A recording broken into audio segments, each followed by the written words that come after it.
You a little short for a stormtrooper?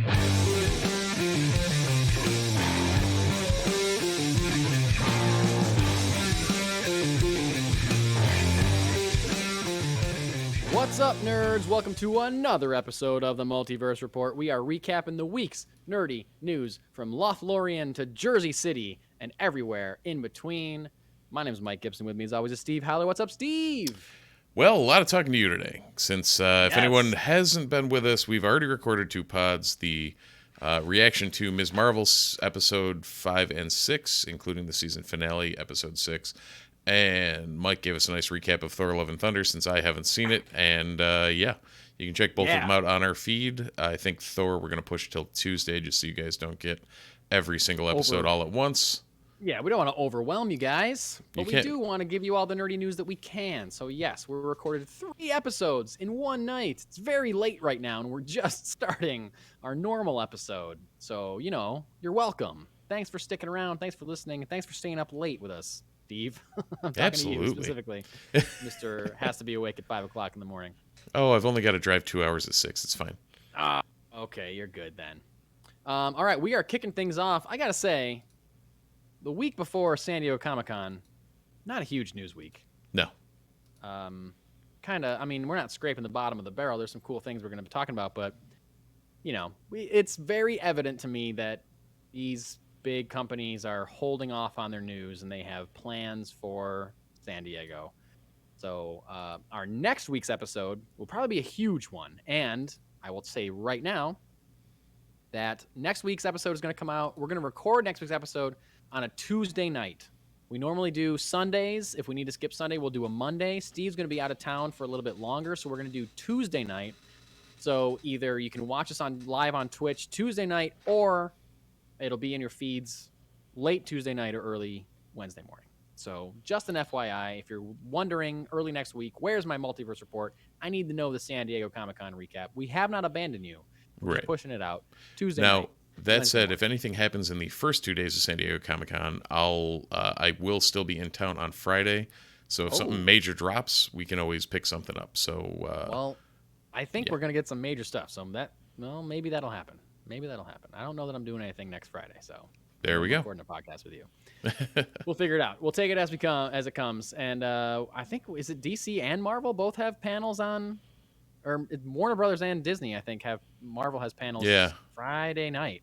It's a Friday or Saturday. I don't remember. Yeah, one of them days. If it's Friday, we'll see. Yeah, we'll see. Maybe we'll get a more to come. Follow us on socials for any updates as to what we're doing. Please do all that. But anyway, we are kicking off our top story this week.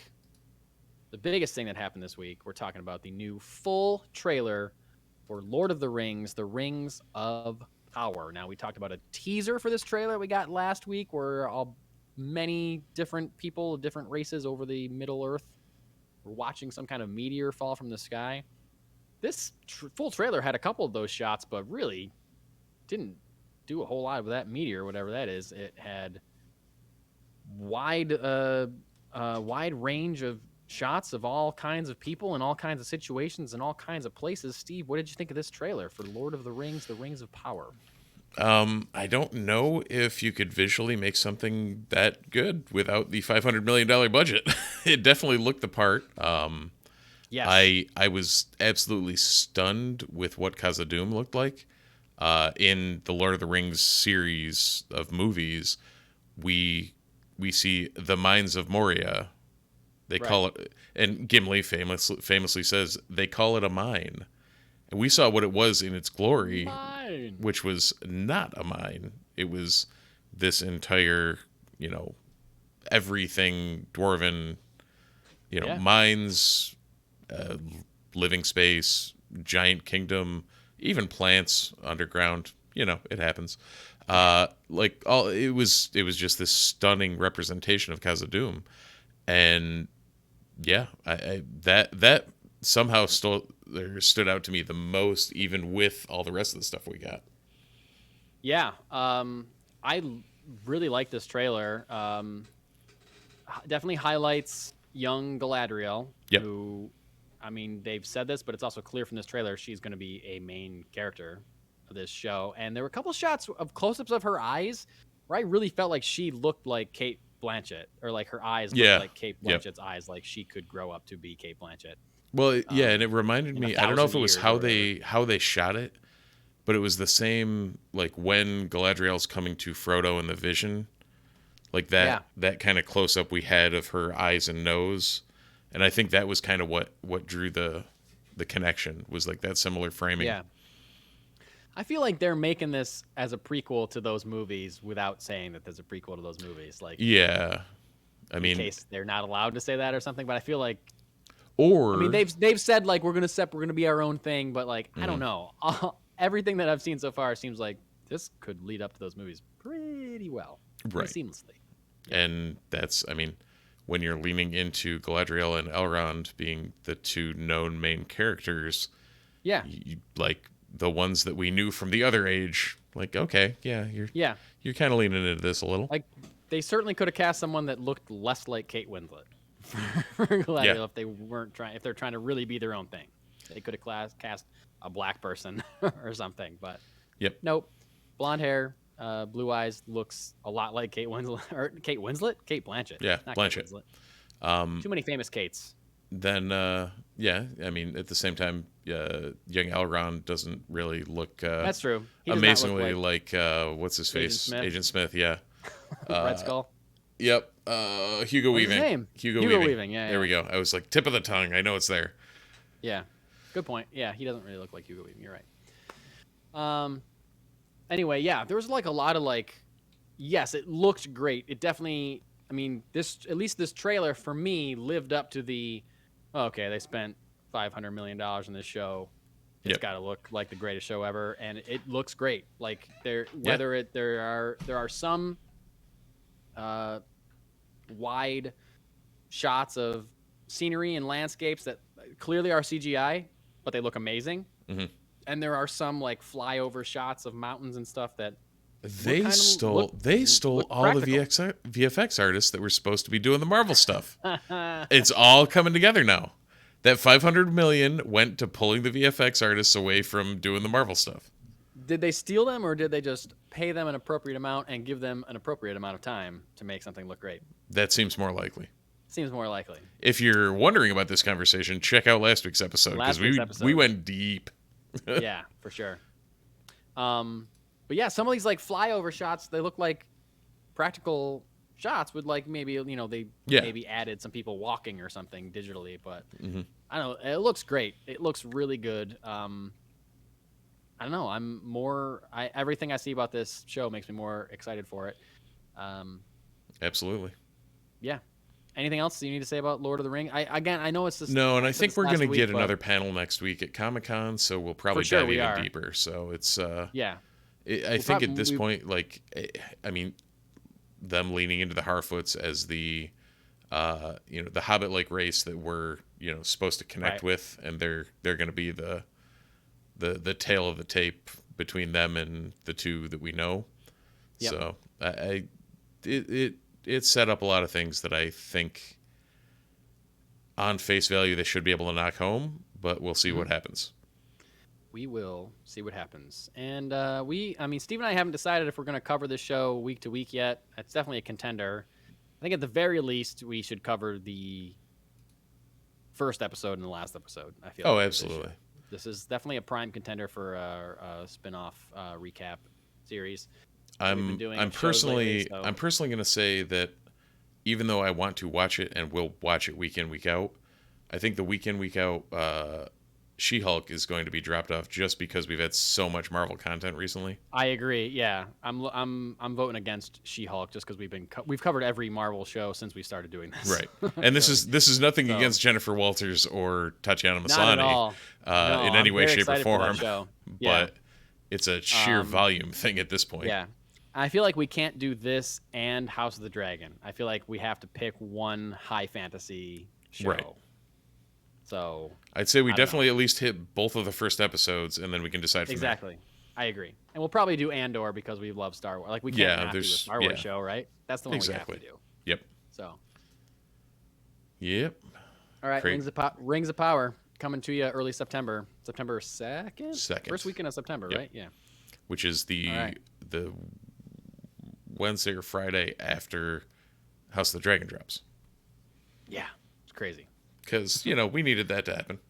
Yeah, which is the same Wednesday or Friday after Andor comes out, or a couple days after Andor comes out. I think it goes Andor, House of the Dragon, this. It's like, what? How? About okay. a month after Sandman comes out, a little over a month after. So by the time Andor drops, comes out. right? By the time Andor drops, I might be able to get through Sandman by then, and then it depends on Sandman. The frequency at which I will be able to watch Sandman depends on how dark it is and how much my wife wants to watch it with me. Right. If she's into it, then it's going to take a while. Mm-hmm. If she's not into it, I'm watching it all in that first weekend, baby. I'm like speeding through that thing. That's actually that first weekend my wife's out of town. So if I don't go camping with my dad and my son, I will just be plowing through that.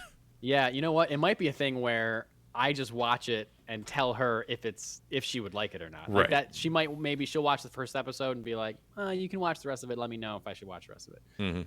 Because if they, again, I know we've said this before, but if they stick to the story and they do it justice, there's going to be a couple episodes that are hard to watch. Hard to watch. We'll see. Anyway, now that we're talking about Sandman, I think it's time to move on from Lord of the Rings. Yeah, we're not absolutely. talking about it anymore. You know, the natural segue would be straight to DC, but we're going to go to Marvel. Yeah, we're going to do a whole workaround here. We're going into Marvel just because that's next on the rundown. We got some casting news for Marvel. Not sure how much we're going to really dig into this. Like we said, it's kind of a light week, but Adam Scott is the newest cool actor to join the mysterious Madam Webb movie. And we also got Alden Ehrenreich, Han Solo himself, not joining Madam Webb, but joining the Disney Plus Ironheart series. There's not too much that we know about either of these things. We know that Madam Webb is coming out July 7th, 2023, and is currently filming, despite not having released a synopsis or any information about who is playing what at all. Like, this is very interesting. And still casting. And they're still casting. They haven't told us who anyone is playing, and they're making this movie. As we speak, they're making this movie. This is crazy. And it's a solid cast. Like, I think we were talking earlier, where it's super cool cast. Yeah, you've got plenty of names there and plenty of talent.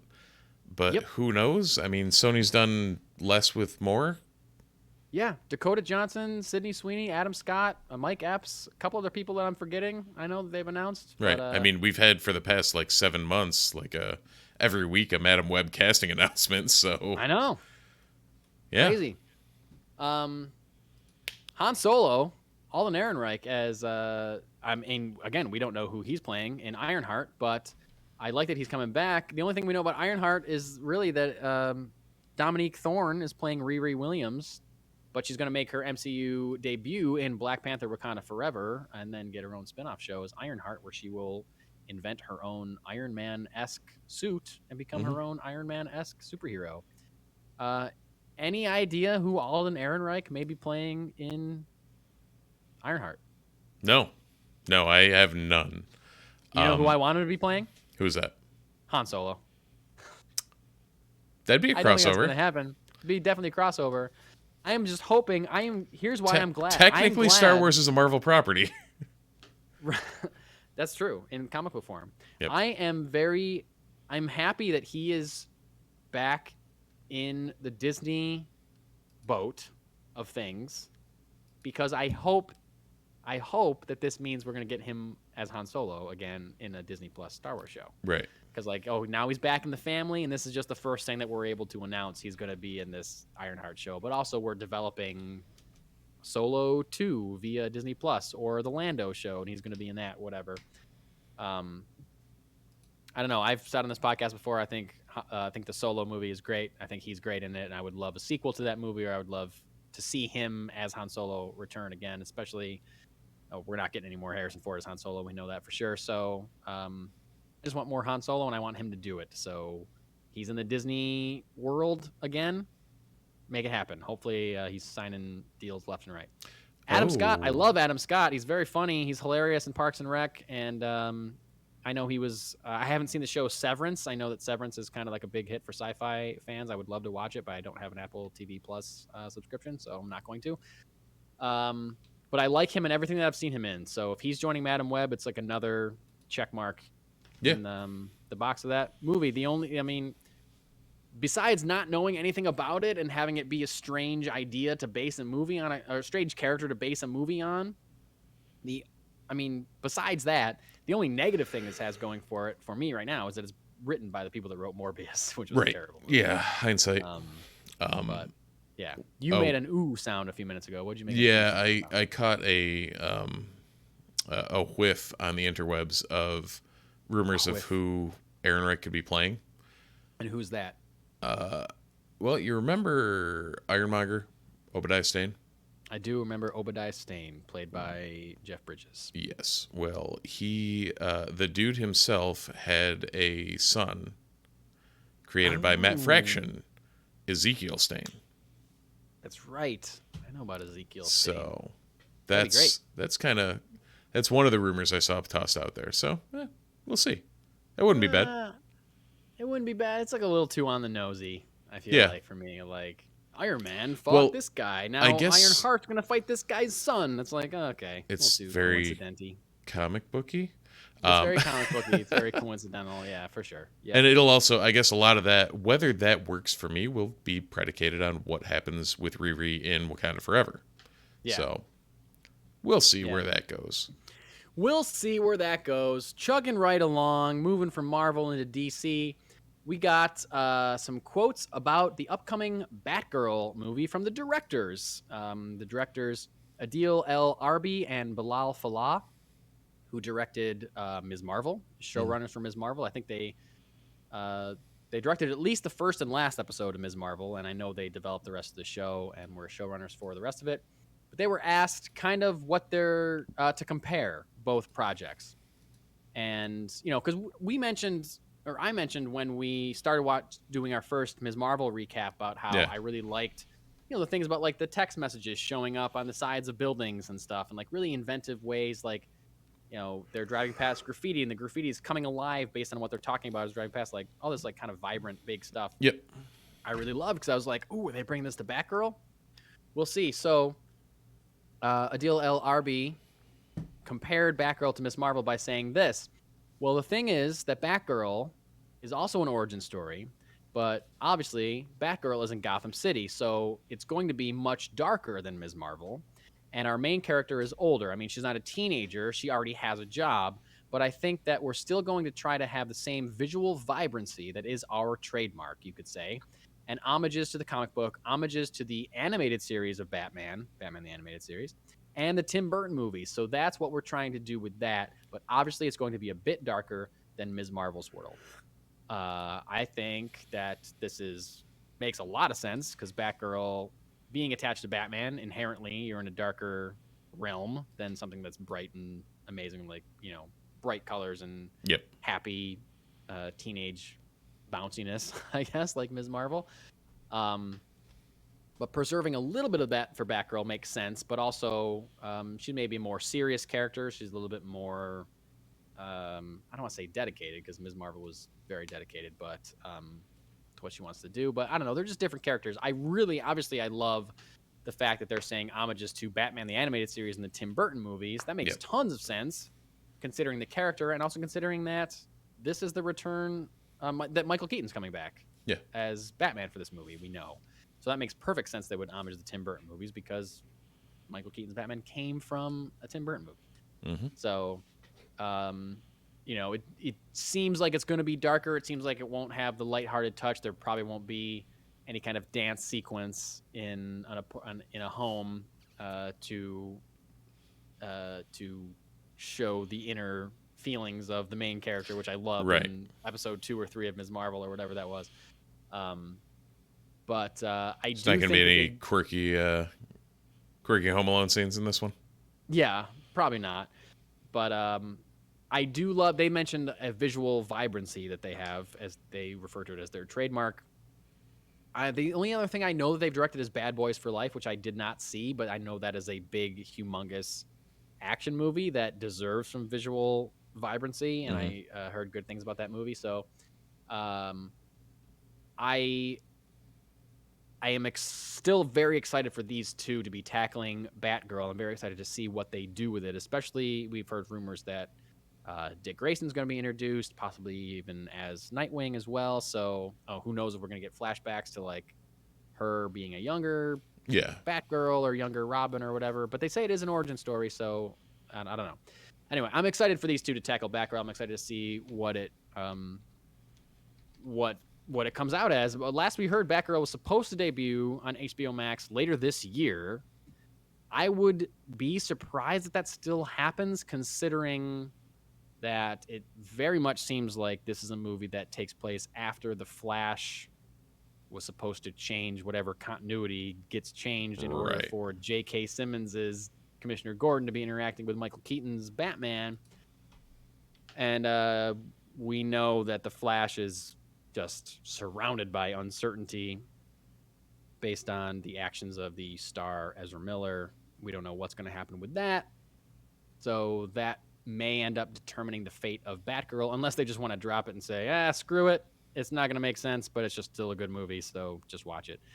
But I will be interesting. I'll be very interested to see if we get an update on the future of The Flash or the future of Batgirl, what they're going to do with either of these movies after next week at San Diego Comic-Con. I would really love if they came out, again, like our buddy Mark Bernardin said a few weeks ago, Warner Brothers really needs to recast and reshoot this role based on the problematic behavior of Ezra Miller.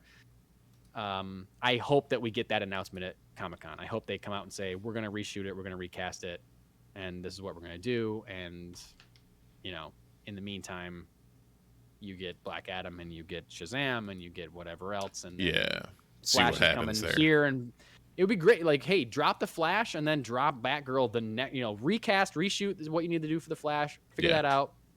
Drop it, whatever day you're going to drop it, and drop Batgirl the same weekend on HBO Max, or drop it the next weekend on HBO Max. So it makes it a thing where you have to go see the Flash and then you have to watch Batgirl on HBO Max. Tie those two together, make it a thing. That's what I want. We'll see. I don't know. Do you care about this at all? What are your thoughts on Batgirl? I really want to see it come out. I don't know anything about the character in particular, but the way you've talked about it over the the year. Last year, that it's been ongoing. It seems intriguing, and also, as mentioned numerous times, I am now tied into my first DC pulls of all time. With you are. Batman #1 by 125 by by Chip Zdarsky, which spoiler alert for the comics section was a banger. Yeah, we're gonna get into that when we get there. So, I'm now excited about this and have been for some time at this point. Yeah, man. Barbara Gordon, Batgirl is a great character. I think I said it before, but it's been a while. To me, she's like she is very much the Peter Parker of the DC universe in a way where, count all the Robins up and down. You got your Dick Grayson, you got your Jason Todd, you got your Tim Drake, you got your Damian Wayne. All of those, one of those is biologically related to Batman. The other three are not, and yet they still get adopted by a billionaire and get raised by a billionaire, and they have access to billionaire money. Barbara Gordon is not the daughter of a billionaire. She's the daughter of a cop, the one good cop in Gotham City. And she never does she get adopted by a billionaire. Never does she get access to billionaire money. She's got to figure out how to keep her secret identity secret, to protect her dad, to protect the other people in her life. She's got to figure out. She doesn't have a Lucius. She doesn't have an Alfred. Sure, exactly. And I'm not, of course, Batman will give her a motorcycle or whatever, but she's paying her own rent. She is working her own job. She's figuring this stuff out by herself, which is really great. And that's really touched on a lot in Gail Simone's run on Batgirl, which is incredible. And which, I believe again, that they are... Gail Simone started to run on Variants last week. Also a banger. I know, a banger. And I believe from what I've read and people that are being cast in this movie, they are basing a portion of this story on Gail Simone's run on Batgirl, which I'm very excited about. So we shall see what happens with that movie. hopefully we get an update this weekend at San Diego Comic-Con. If we don't, whatever. But I'm sure we'll get something soon. Moving on into a galaxy far, far away, we got some quotes about the aforementioned Andor series about Cassian Andor. Comes at the end of August. It's a prequel to seeing the characters show up in Rogue One. Possibly getting a season 2 of this, but hasn't been officially announced yet. But oh no, it has. It has been officially announced. Yep. Oh, okay. So they announced that season 1 will be all in the same year, in the same continuity, and then season 2 will be the 5 years up to it. So I think it was like they actually even laid out what episodes were how many years out. So so it is official. This will be a 2-seasoner. Okay, cool. I remember that. I remember that they said that, but I guess I didn't know if that was like we're definitely doing 2 seasons, or if it was like if we get a season 2, this is what it's gonna be. Gotcha. But awesome. Did you remember hearing? I read this. I don't know if we talked about it. The writer, one of the writers of Obi-Wan Kenobi, who originally wrote it as a movie, it was supposed to be a movie before they made it a show. He wrote a treatment for a trilogy of Obi-Wan movies. Yeah. Did you know that? And season 1 is like the first movie. So they have ideas for at least 2 more seasons of an Obi-Wan show. Oh, shucks. And the second season and the second movie was supposed to be Obi-Wan learning about Force ghosting, Force projection, whatever you want to call it, from Qui-Gon, and coming to terms with the fact that it's okay to die. Right. That he may have to sacrifice himself in order to become this thing, in order to like move this point forward, in order to whatever. And like the point of the second movie was to get him to a place where he is willing to put his life. You got a little thing in your beard there, buddy. Yeah. To put his life on the line for the greater good, which I think would be very interesting. And I hope they make a season 2 of Obi-Wan Kenobi. So anyway, absolutely. Season 1 of Andor comes out at the end of this August. And we got a couple quotes from the 2 stars of it, Diego Luna, who plays Cassian Andor, that even though it's called Andor, it's about a revolution. It's an ensemble. It's about a group of people, and it's about community. You'll have a chance to meet many characters you don't know and visit places you don't know existed in this galaxy. And that is a very exciting quote for me. And 100%. A lot of people, I'm sure, a lot of Star Wars fans that are sick of going back to Tatooine for the millionth time. A place, if there's a bright center of the universe, that's the planet that it's farthest from, despite having everything happen there. Bump in nightlife and lots of gangster activity and a lot of cool stuff going on at Tatooine. I'm sick of it. Let's some killer speeder bikes for a while. Killer cool speeder bikes. The slowest speeder bikes in the world. Yeah, they're cool, but they're slow. But you know what? Fortunately, the people they're chasing are also slow, so it works out. You can't get a paint job like that and have it be fast. I mean, nah, that's true. Yeah, paint weighs it right down, especially in 2 Suns. Nah, you can't go that fast with a paint job like that. But we know a lot of people that are sick of same old stories, same old landscapes, things like that, revisiting stuff. I'm not actually that sick of it. I'm fine. I'll take a whole show about Tatooine. If you want to give it to me, I'll watch it and I'll love it. If it's good, it's good. If it's good, exactly. If it's good, it's good. That said, even when we got a new planet, it was Jakku, which looked like Tatooine. Yep. Or we got Takodana that just kind of looked like the forest moon of Endor. Right.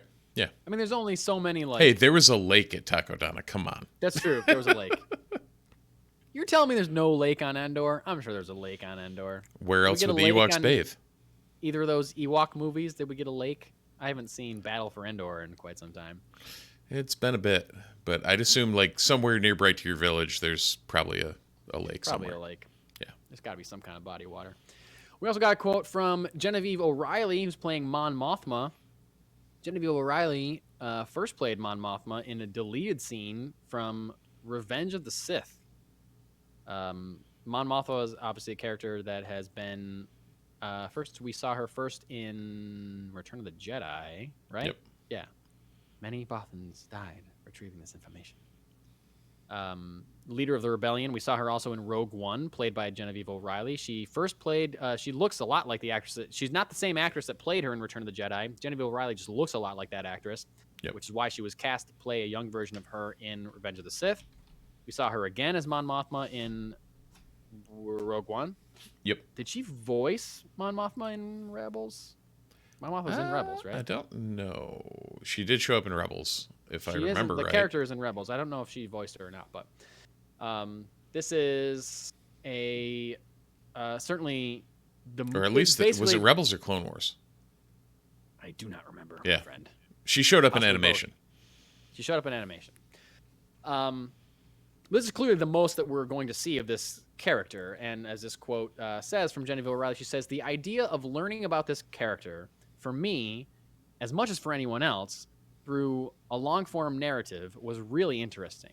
We have now the chance to get to know the woman. Previously, she was a bit of a pillar, or maybe a statue. I love that now we get to excavate that a little bit and learn more about the human being, the woman behind the gown, if you will."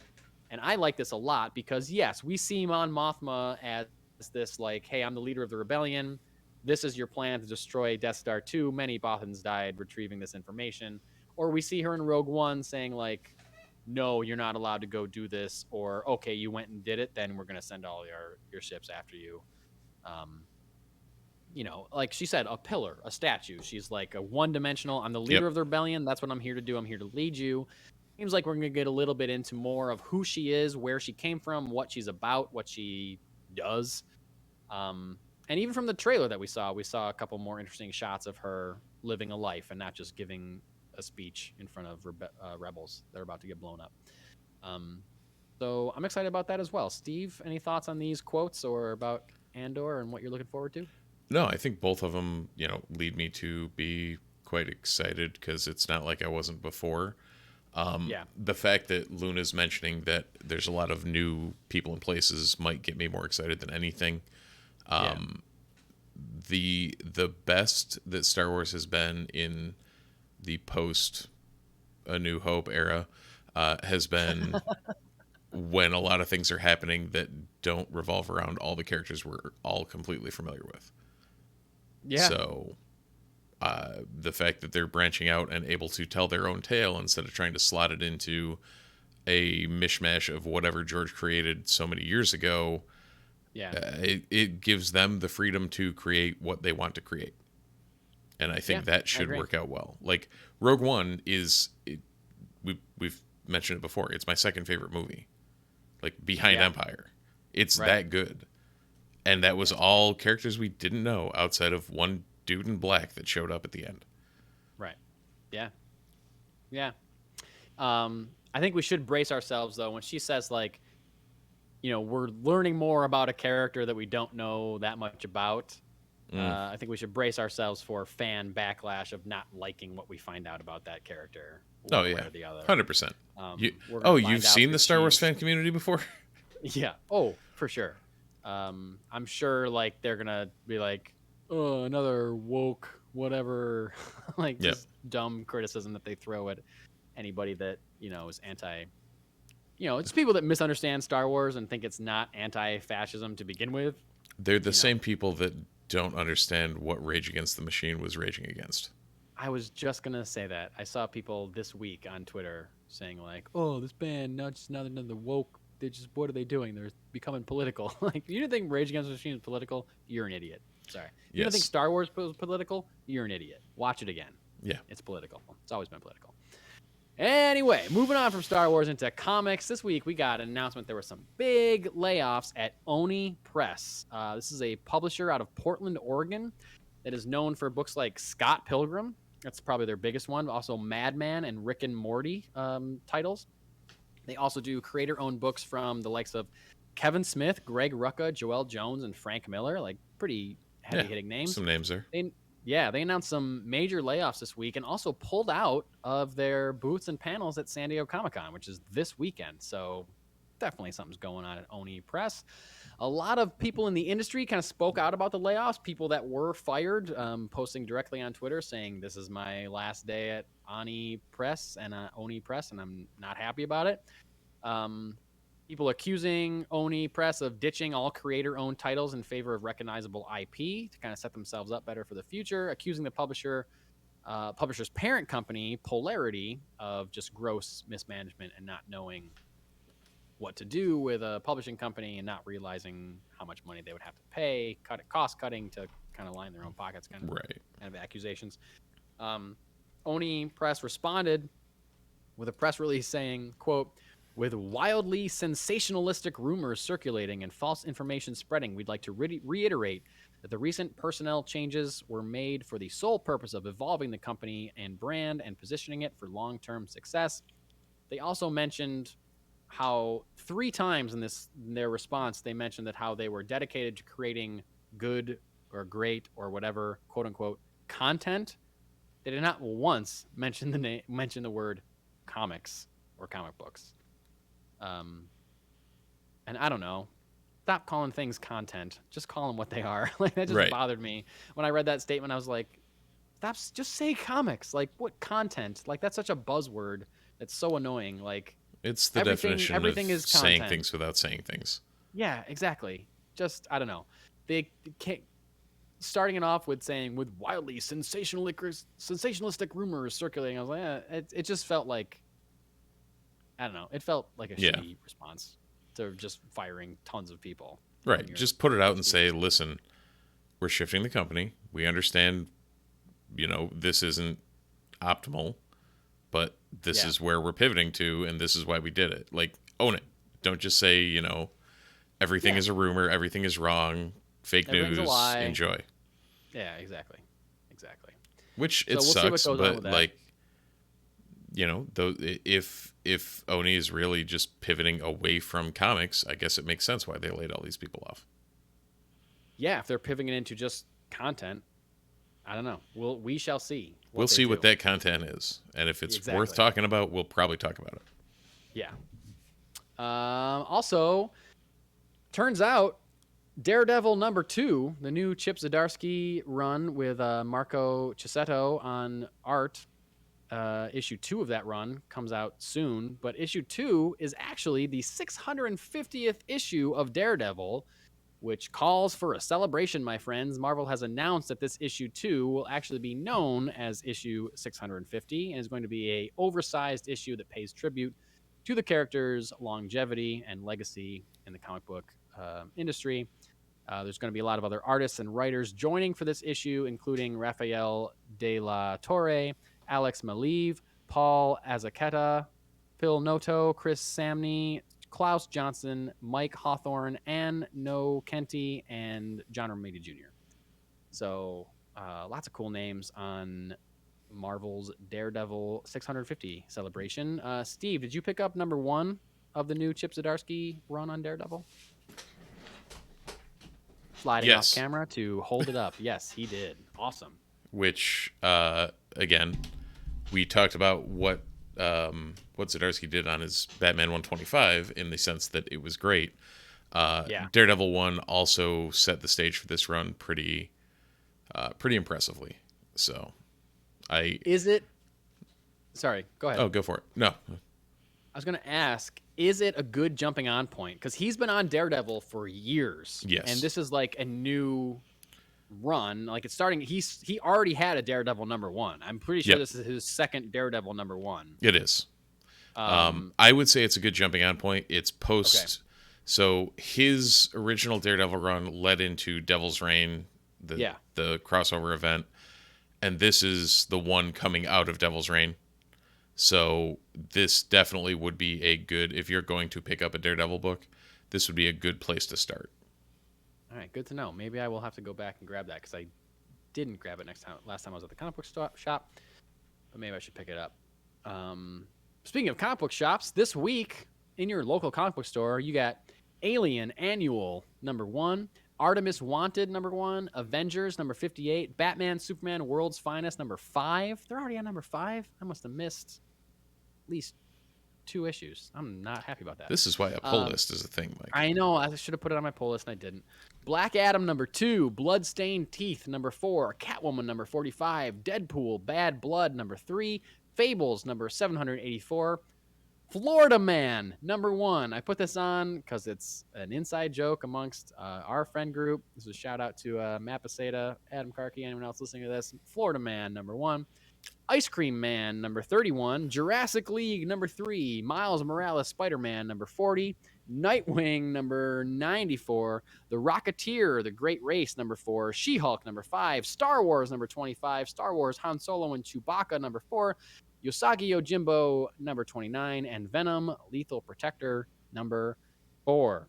Steve, anything on this list jumping out to you? Anything else that you're reading? Outside of Florida Man? Yeah. Florida Man. No, I mean there's a lot of names on that list. It doesn't look like there's anything that I'm currently pulling coming out this week. I did pick up last week on the request of a friend of mine the new Fantastic Four, which of course, when you've got the lineup of Hulk, Spidey, Wolverine, and Ghost Rider, is going to be interesting. Wow. Because this is the latest iteration of New Fantastic Four. Those four have been the New Fantastic Four prior. So it'll be interesting what the take is. Peter David on the writing, Alan Robinson and Mike Spicer with colors and pencils, and then Iron Cat number 1. Iron Cat? Yep. So Black Cat in a Tony Stark suit. No way. So wow. I wasn't going to pick it up. My buddy recommended it. I wasn't going to pick it up. I was going to hold off and grab it and trade. But then saw the John Tyler Christopher variant cover, and I was like, yeah, I got to get that. I'm gonna grab it. Any of the action figure variants, I'm just a sucker for, as you can tell by the fact there are 2 behind me. So yeah. Although that one's actually signed by him. That's an Obi-Wan Kenobi one signed by JTC. Oh, dope. That's amazing. So I want to get that graded and slabbed at some point, but I have so much stuff I need to get graded. I don't even know how to do it. No, I gotta same. figure that out. All right, we got to go down. We got to go talk to Jesse then. Yeah, let's do it. I got a shout out. We mentioned it twice so far on this podcast, but the new run on Batman from Chip Zdarsky and Jorge Jimenez, Batman 125. Holy shit. Yeah. This was a great book. It really was. Chip Zdarsky clearly has plans for this character. He knows exactly where he wants to go. He's got, he's just got plans. Spoiler alert for this book. The Penguin dies. Yep. And Robin gets shot through the neck and has to be delivered to a hospital. Holy shit. That's a lot for one issue of a Batman book. And an issue 1 of a run. Yes, the first issue of his run. And it's not like the Penguin dies like some kind of magical, mystical whatever. He dies by swallowing a cyanide pill while he's already in the hospital dying. Yep. To make it look like Batman killed him. And this is after Robin has gotten shot through the neck and is assumedly also at a hospital somewhere. And Chip Zdarsky, when it was announced that he was taking over, he said he was really interested in the Batman and Robin dynamic. And then the first issue, Tim gets sidelined. One, it's Tim Drake Robin, who I love, and I'm glad that Tim Drake is back as Robin. But then he's immediately sidelined by getting brutally shot through the neck and dropped off at a hospital. So I don't know. Maybe it's not going to be. You may not be exploring that. Yeah, it might be a different dynamic than what we're. Might be a different dynamic, or it might be a few issues down the road that Tim is up on his feet again, because it's going to be a little bit of time, I think. Also, I got to shout out. You and I talked about this a little bit today. G. Willow Wilson's run, this new Poison Ivy miniseries that she's writing, is incredible. This is a variant cover. Jenny Frison, who's one of my favorite cover artists, she's incredible. I'll buy almost any book that has a Jenny Frison cover. I picked up that would be the number 1 from this. Oh, there you go. Yeah. I picked up an issue of Something Is Killing Your Children that I already own the other day because it had it was a Jenny Frison cover. Nice. She's so great. This Poison Ivy book is incredible. I know you haven't started reading it yet, so I'm not going to say anything, but I wasn't sure what it was going to be when I picked it up. She's been an anti-hero in the books lately instead of a straight-up villain. She's officially in love with Harley. That's like a canonized relationship as of a few years ago. So I didn't know what it was going to be. This is straight-up Poison Ivy villainy. She's got a plan. She's got a scheme. She's enacting it, and she is horribly murdering people. It's it's a horror book more than anything else. It is a horror book. It's gross, and great.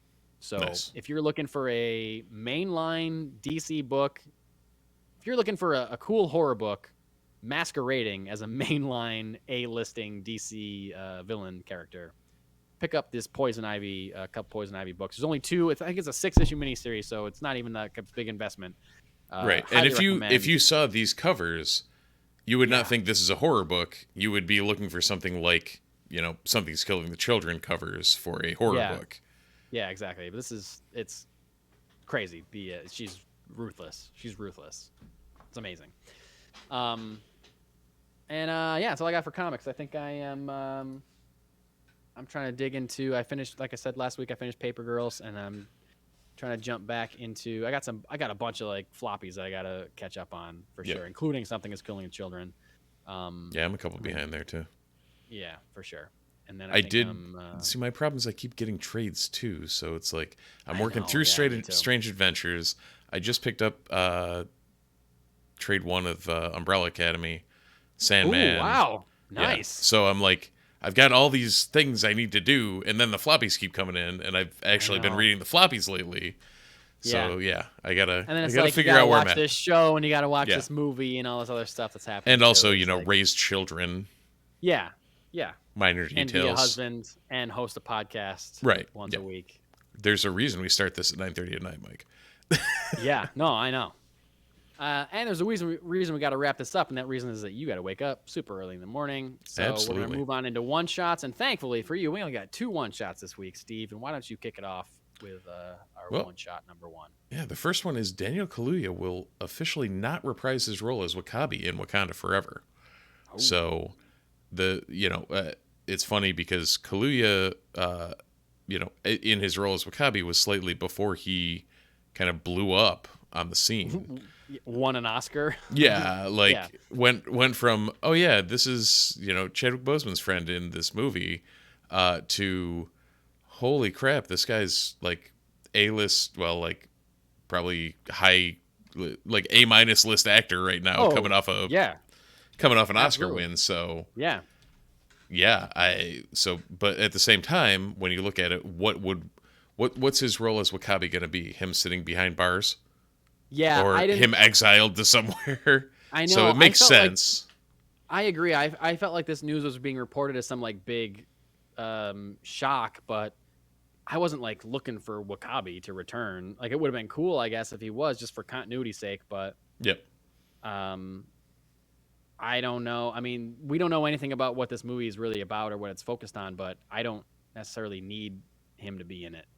So I was like, okay, that's fine. I get it. He's got other stuff that he's doing. He's, the Jordan Peele movie comes out next week. Nope. He's in that, I think. And I'm sure he's got other stuff on his plate. And they're juggling enough characters, I think, in Wakanda Forever, with not only Letitia Wright's character and Angela Bassett. And there's a bunch of characters that we know are returning, plus they're introducing Riri Williams. We don't know how big of a role that she's going to have, and assuming we know that. Still wondering if Aurora Monroe is going to show up. My God, that would be great. We've got mutants. I wouldn't mind more now. I wouldn't mind more. Start giving them to us, leaking them to us. But anyway, I feel like there's a lot of, and even the Namor thing might happen. That's still a rumor. Oh yeah, Namor's in it too, by the way, guys. Yeah. I mean, that hasn't been officially announced. We think that, but no. That's been officially announced because he was cast. Wasn't that a rumor? I don't think that was ever confirmed. It came. He's press touring now. Really? Yep. I don't know if that was ever confirmed. Really? Yeah. I'll look it up. Okay, we don't have to look it up now. I know it's getting late. We don't have to look it up now. But okay, we'll figure it out. Yeah. Anyway, Tena Cuerta has officially been cast as Namor. Wow. Okay. Well, there we go. It's just a lot of characters, a lot of stuff to got to deal with. I don't need Wakabi to show up and, again, like you said, be behind bars. Right. Screw things up again. Yeah. Anyway, last one shot of the night. Chris Pratt has officially closed the door on ever playing Indiana Jones. This was a rumor from a few years ago after, I think it was well after Crystal Skull, Indiana Jones and the Kingdom of the Crystal Skull had come out and tanked because it was terrible.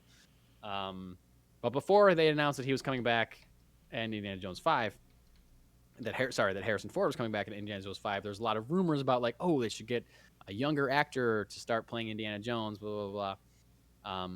Chris Pratt came out and said that he was intimidated by a quote that he heard from Harrison Ford saying that when I die, Indiana Jones dies. That's it.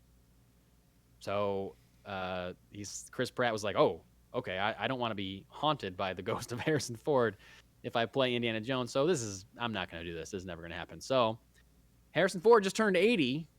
So I'm going to guess that Indiana Jones 5, possibly the last Indiana Jones movie that we ever get, until, years after Harrison Ford is dead and ends up, someone sells the rights for some money. So someone makes a CGI version of him. Yeah, or someone just stops caring about his last wishes and wants money for it. So, yeah. And I can see that happening easily. But we're not getting any younger Indiana Jones. If anything, we're gonna get probably some other character pick up his mantle, which they kind of almost hinted at in Kingdom of the Crystal Skull. But no one really likes Shia LaBeouf enough, I think, to have him be Indiana Jones. Yeah, I feel like that was one of those where he got... And I also think no one liked Chris Pratt enough at this point, too. It's kind of a similar thing. Yeah. But I think Shia LaBeouf got cast in that role, like, right when he was at his peak before he went off the deep end. And then, like, kind of, not Ezra Millered it, but in the sense that things started kind of downfalling for him after the movie was already out and ready to go. And it's like, okay. Well, it's similar to Chris Pratt, too, where, like, people, like, he was adorable and everyone loved him on Parks and Rec, and then he became a movie star and he divorced Anna Faris and some other, like, troubling things came about. He goes to, like, an anti-gay church and all this, kind of stuff started coming up. Like, public opinion started souring on Chris Pratt after a while, like, oh, maybe we don't want you in every single movie. That was kind of after he was cast in every single movie. And you're no longer the leader of the Chris's, sorry. Yeah, exactly. I would take Chris Pine as Indiana Jones. You're talking about Chris's. Give me a Chris Pine Indiana Jones. I feel like Chris Pine's in everything now. He's in that. He is. He's been pretty good in just about everything I've seen him in. He's got more range than Chris Pratt, I think. True. I think he can do more than Chris Pratt, and he can do it better. And we already talked Chris Hemsworth tonight, so that's true. And we did mention Chris Evans, so we hit the quadfecta. We're good. We got the Chris's. That means we can wrap. That means we're done. We're done. We're gonna wrap this up. We will say that yes, this is as of this recording, this is the third episode we've recorded in one night. The second episode that came out today. Stay tuned for tomorrow. I think Tuesday. We said Tuesday. We're going to hear our review of Thor Love and Thunder. By our review, I mean my review, because Steve still hasn't seen it, but he asked me questions about it, and he's all in for spoilers. So it's a spoiler-filled review of Thor Love and Thunder. If you've seen it, you want to hear me talk about it, you can hear that tomorrow or Tuesday on your feed. You should also have in your feed from us a recap of the last two episodes of Ms. Marvel in our segment, Is Ms. Marvel Marvelous? Spoiler, the answer is yes, it is marvelous. You should watch it. So you can listen to our recap of that series. You can listen to our recap of Thor Love and Thunder on Tuesday. And as we already mentioned, remember that next week, following San Diego Comic-Con, our show will be recorded live Tuesday night instead of Sunday night. Not Sunday night, not Monday night, Tuesday night, live on Twitch. It will be in your feeds late Tuesday night or early Wednesday morning. And that will be our big recap of San Diego Comic-Con. And that is all I have to say. Steve, you guys say anything to these lovely people? Oh, I guess so. Feel free to like, subscribe, do the whole 9 yards. Find out when we're going live by ringing the bell on YouTube or following us on Twitch. Get a hold of us at themultiverseport@gmail.com, The Multiverse Report on all the socials, themultiverseport.com. You can find me at Dutch Hart on Twitter. You can find Mike at Carol's Kid with a K. And that's it from my end. That's it for my end, too. So until next week, thanks for watching, thanks for listening, and we'll see you in the multiverse. Okay.